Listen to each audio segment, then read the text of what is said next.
Good afternoon, everyone. This is Two Vintage Sports Guys. I am your host, Joe Rendacci, back for another podcast. And I also have another special guest, or the same special guest that I've had before, Mr. Ricky Goldman. Ricky. Thanks for having me on again, Joe. Really appreciate it. All right, let's jump into it. We're in the thick of the NHL and the NBA playoffs. We'll do a little recap from last night. We had Carolina down Philly. They're down 3-0. The series is effectively over. But what's your thoughts on Carolina and Philly? Does Philly take one and try to go back to Carolina and all that, or do they get swept just like Carolina did in the first round? So it's Carolina. So it's really interesting. These Southern hockey teams, it's just amazing how you had the Florida teams, and now you get the Carolina team. They're 7-0 in the playoffs right now. No one can touch them. And they owned the puck the whole time last night, and their defensive zone was just stopping the Flyers at all costs. Sure, they may be able to take one the next game, but I think Carolina's going to sweep them again to go on. So I don't think they'd be touched. Yeah, no, I agree. That'll be over. And then as far as Colorado, Minnesota, Colorado's up 2-0. I can't see.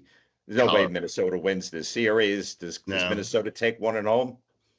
They have a chance, definitely. I mean, Colorado is basically like Carolina. I could see Colorado and Carolina both playing against each other in the Stanley Cup. That would seem like the most realistic outcome for the two teams, and they're pretty much kind of heading in that direction. But the thing is, it's funny. Like the NHL is almost like the NBA right now, where you're just seeing a lot of blowouts and a lot of control from the better team over the lesser team. So, well, Colorado, Minnesota, game one. Colorado won 9-6, so it was a battle of field goals. Yeah, that's true too. I mean, not too much defensive pressure on that side. So let's just jump into, because of your background with it, Minnesota beat the Dallas Stars in the first round. Yeah, give me a little background on the Minnesota-Dallas thing. I grew up in Dallas, and Dallas was not a hockey town, of course, because in the South, hockey didn't exist. So my wife's cousin, when I was in college, in the late 80s, early 90s, my wife's cousin, who's from Minnesota,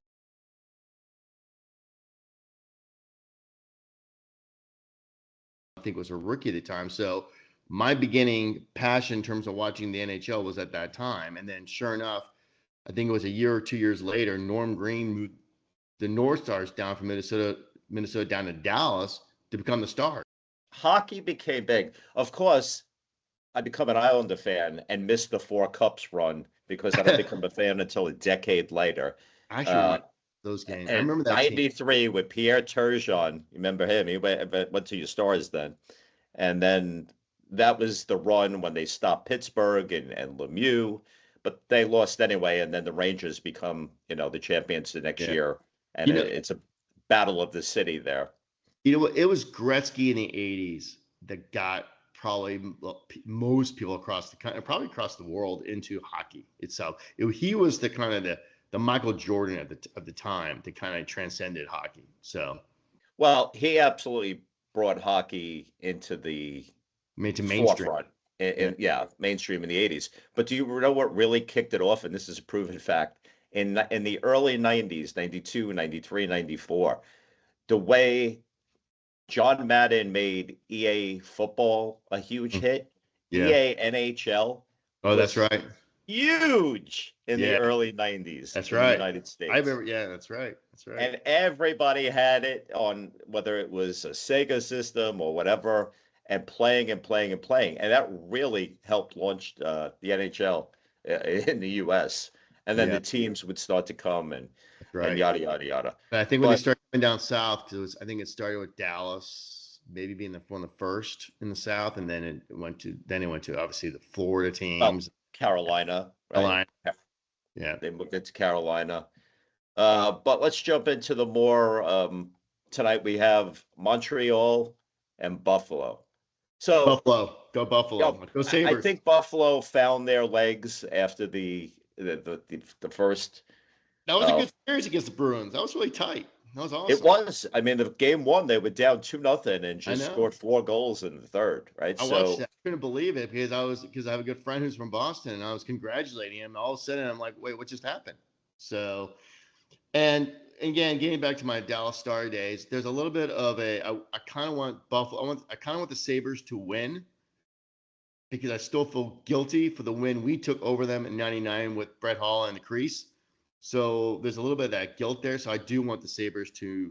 I would love for that city to win something. So if it could be the Sabres, great. I just don't want Montreal. I'm not a fan of anything Canadian. So Guilt. There's no I know. crying in baseball, and there's no guilt in hockey. You beat them any chance you can get, whenever you could get. I make fun of my buddy every single year on his birthday. I always play that scene when Brett got into the crease and scored, and I play that every time. So I remember that. Well, I think at the end of the day, Buffalo does win this, but I think this could go 7 games. Montreal is a yeah, quick, young rookie team there, and they scored 106 points. They yeah. tied Tampa. They only lost the tiebreaker was Tampa had more wins, but they both finished with 106 points, and they beat Tampa at home in Game 7, right? Yeah. So I think this goes 7. And I think Vegas Anaheim goes 7 as well. It's tied 1-1 right now. The goaltender for Ducks, Dostal, I think his name, 21 saves. The guys, they are so good.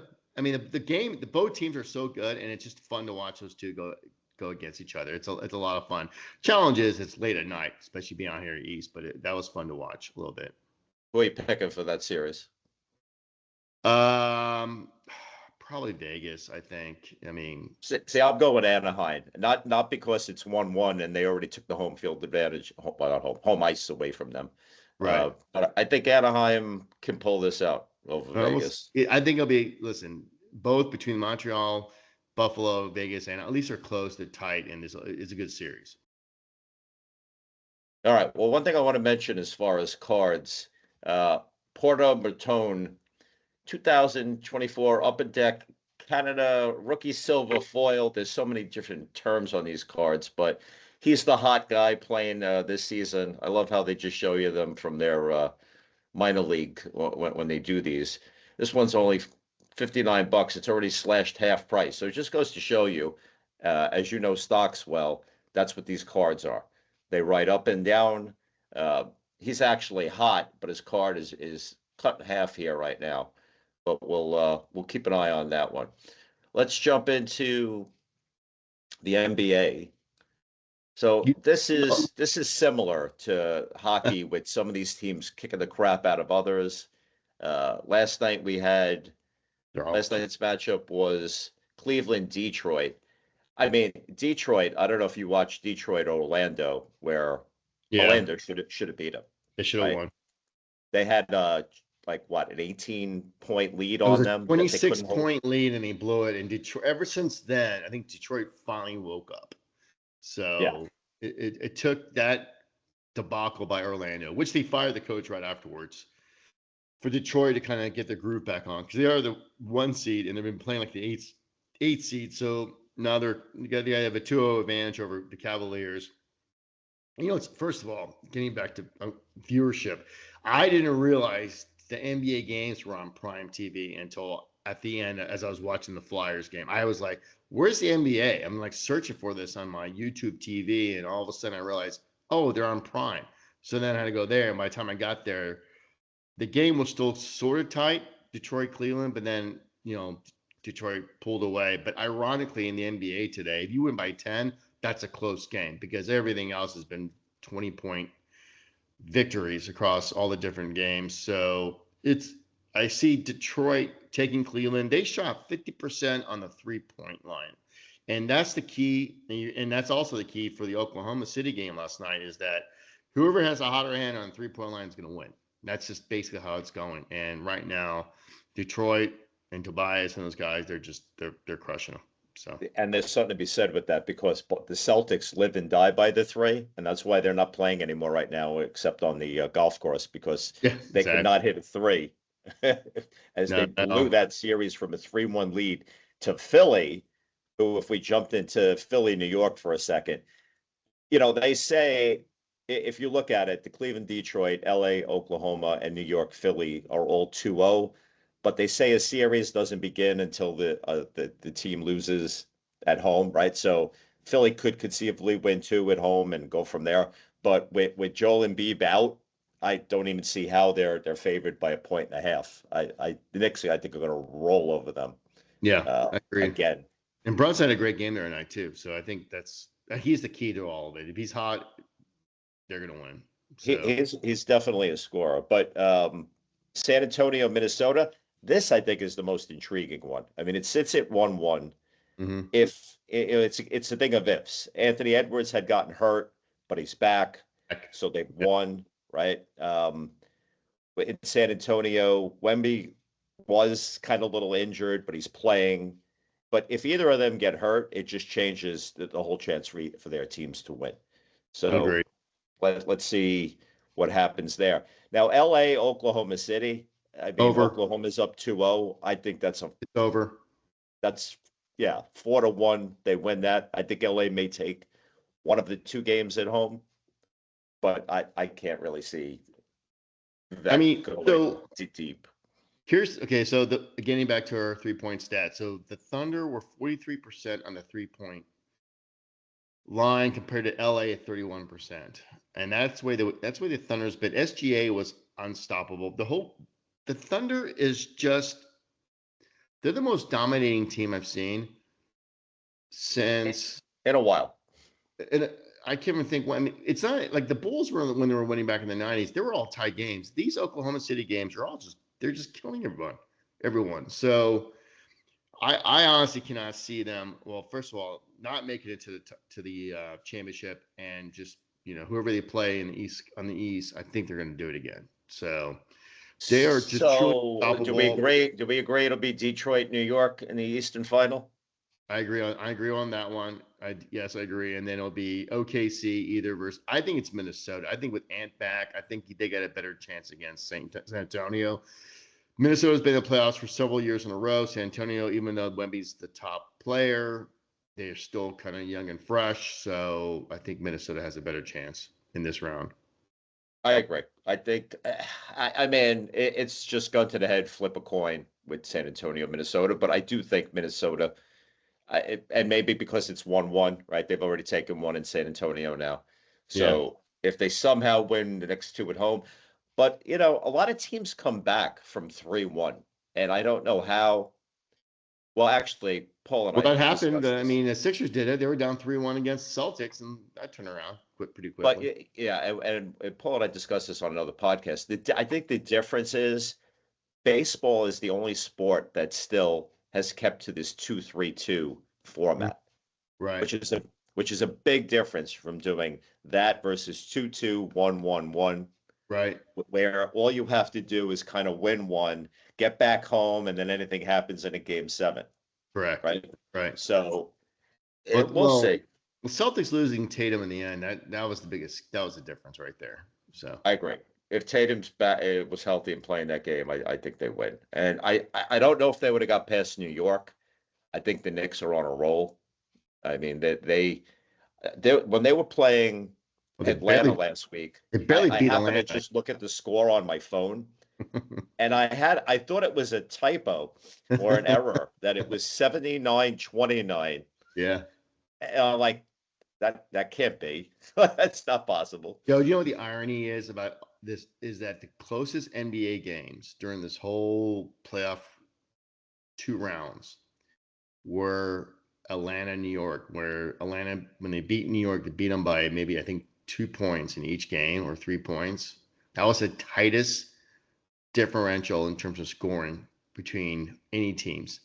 And then, of course, after that, Knicks rolled and they beat them by 60 in the last game. But that series alone, Atlanta was actually in it until they weren't. And then when they just fell apart and they just gave up. But honestly, that was the most intriguing tight match between two teams until, well, I guess Orlando, Detroit was tight too. But Atlanta was really close, and then they just completely fell apart. And then they pulled in Orlando there. So right, but I think that happens because if you just look at what you said, when it's close, it's because the underdog somehow pulled it out, right, and the favorite kind of just faltered, right? Right. But then when the favorite gets mad and goes back playing how they're supposed to, it's 79-29. Right? Yeah. So the cream, that cream price is yeah. at the top as always, right? So What it's funny, I think there's a lot of blowouts too, because if you look how they play nowadays, everybody's just bombing threes, right? Correct. So Yep. they're in or they're not. There's no much more deep post play unless you got like Wemby and you have these 8-footers, right? But they're bombing them, and either they hit them and they beat the team by 20, Right. or they don't. I was watching 30 for 30 on the airplane the other day. The Celtics. Did you see the Celtics Lakers rivalry from the 80s? Yes. Yep. That was great, right? And you watch the passing the Celtics did between Parrish and Bird, right, and Johnson.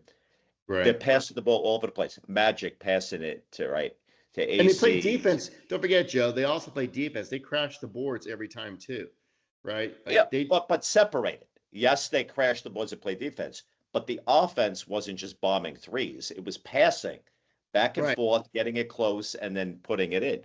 They don't really do that anymore. They're just bombing Basketball was. threes. If you watch college basketball, you're basically watching really competitive. Probably the most competitive of all the sports is college basketball, especially during the postseason as well, because you got offense, you got defense, you got you're nail biting to the very end. A lot of these games, it's very much like that. While the NBA has just turned into a free for all. So It is. All right, before we jump off the NBA, I want to mention two cards that I just found intriguing. Joel Embiid's rookie, and again, a Panini Prism Gold Pulsar, 38 grand.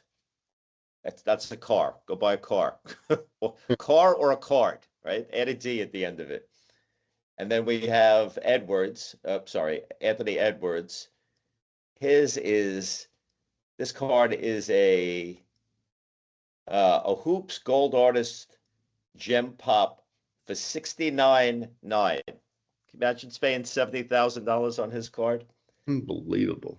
And these cards are just a few years old. It's not like these are 1929 Honus Wagner like bubblegum card that you're finding, right? And so this is what people don't get. Like they think about us collecting cards, like, oh, I paid a quarter, I got 10 cards in a crappy piece of gum. People are looking, they're paying big money looking for these cards right now. And if they get them, look at what we're talking about here as a turnaround. But and there's Cards HQ but in Atlanta by you. That's the big spot. And again, Tom Brady just opened 12 card stores across the US. So this is stocks right now, right? Up and down. But let's wrap that up on that, and let's finish up on the on baseball. We're a few weeks in.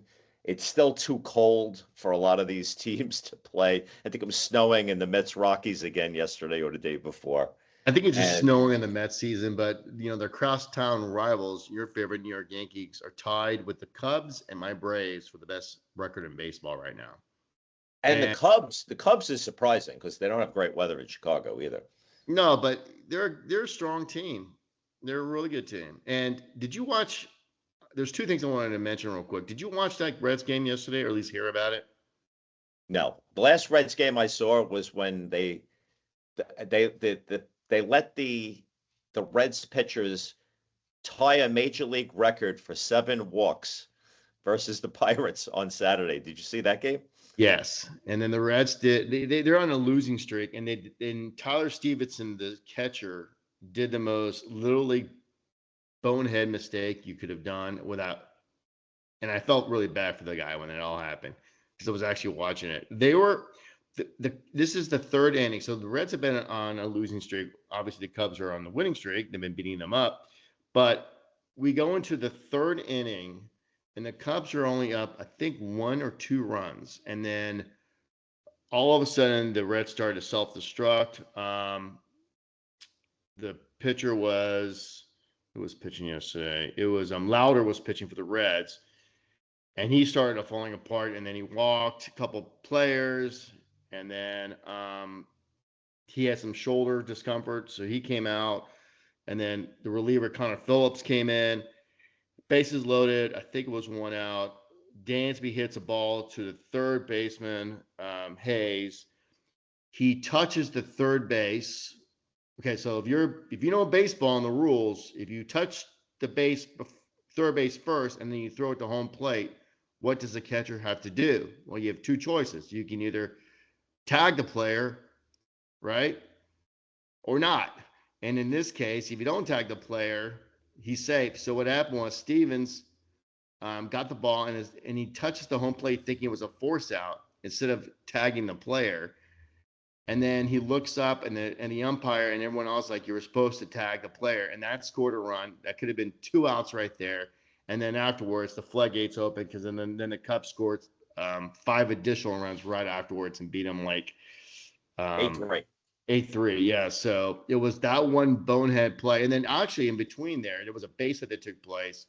The center fielder threw the ball and Stevens right to Stevens' glove, and he basically dropped as he collided with the player coming in. So it was a bad inning altogether for him, and it was just a little league mistake. So, Well, I give the Cubs credit too, because that was their 15th straight at Wrigley. And again, the weather is not great there, right? So I'm not using that as an excuse. The Mets stink in, warm weather, cold weather, or any weather, but definitely cold weather does not benefit baseball, right? So the heat carries the ball better rather than the cold.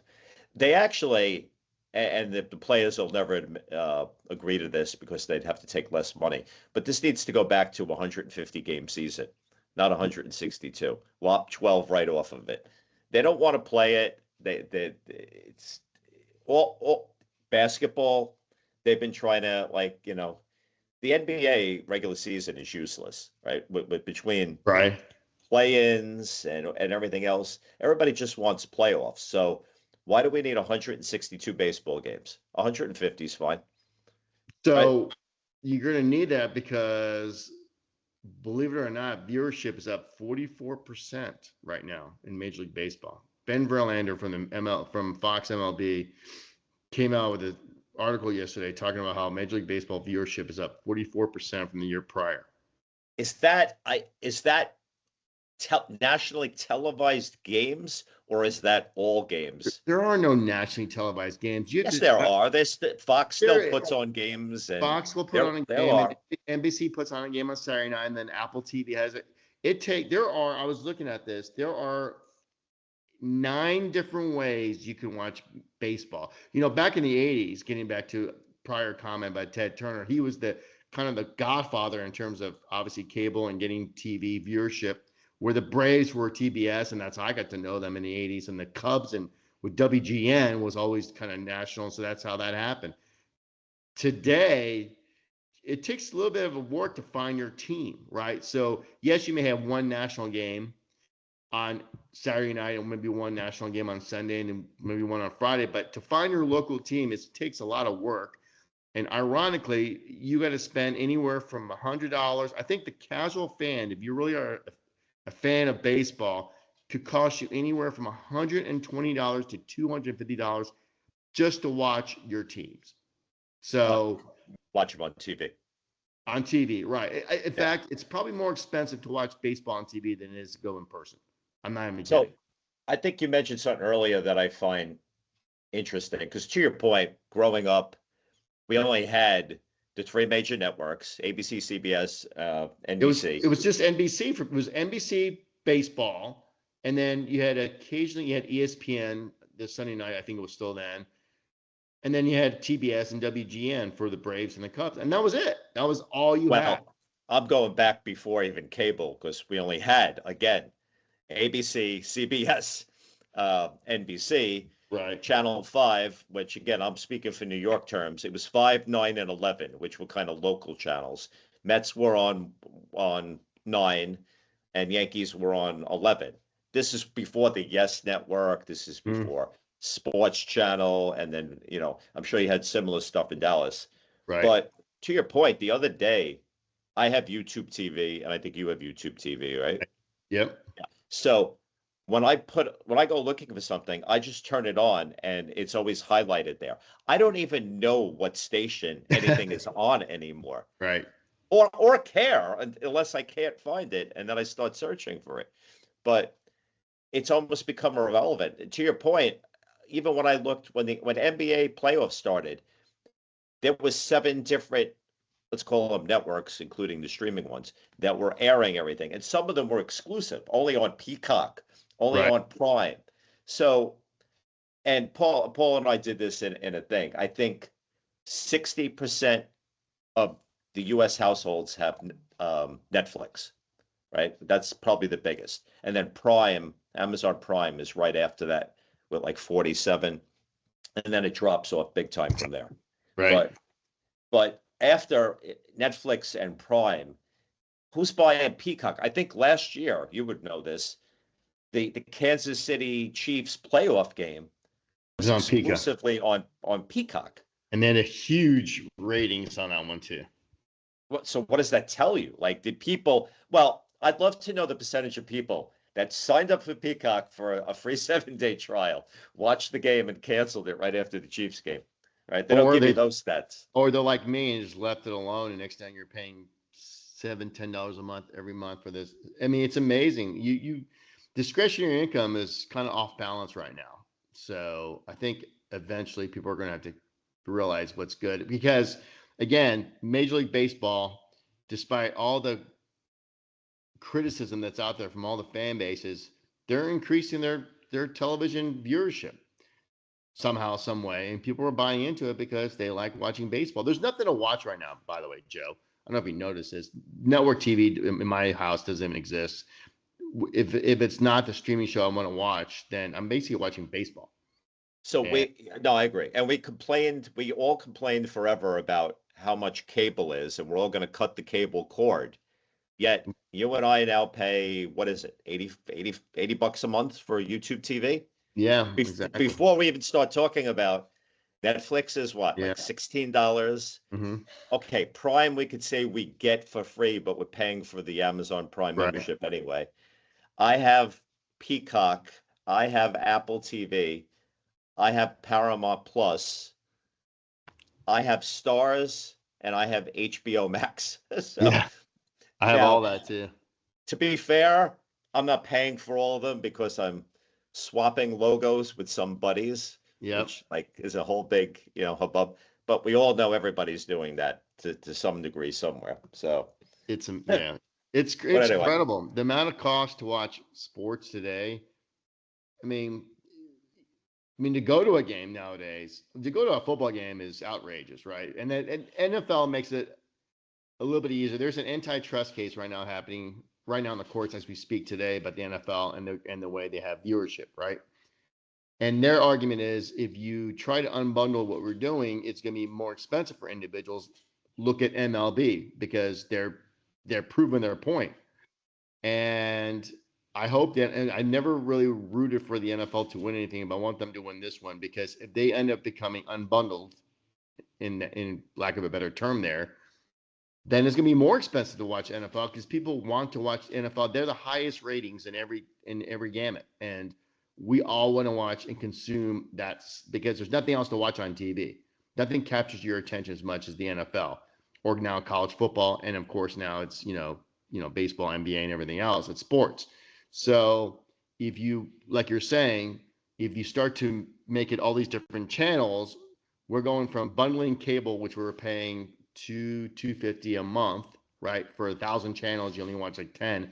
To now we're doing YouTube TV, which is $80, but then you're adding on all these other channels like Apple, Peacock, Prime, Hulu, and then you're getting back to $200, right? So you're basically doing it again. that was my point. That was my Yeah. point earlier. Like 7 streaming channels later. Now, I will say, to your point about 1,000 channels, only watch 10, which was true. At that point, we were still adding on HBO for $15 a Yeah, month it's true. and adding something, right? So Right. now we're getting quality because now quality has come to all the streaming networks, right? Like some great movies and series that are better than what you see in the theater are on these streaming things now. So they've put the money into that. So I Right. think at the end of the day, we're almost paying the same, but we're getting better quality because we're choosing our streaming networks. Well, I didn't expect this to be a streaming network conversation again, but that's some Yeah. good stuff. Let's wrap it up there. Uh, Thanks for joining me again. Say goodbye. Thank you guys. Thank you very much, Joe. Really appreciate the time. Have a great weekend to everyone. And as always, go Braves. No, no, go Braves. We're not ending it on that. Follow us on here, and we'll see you soon. Take care, everyone. Take care. See ya.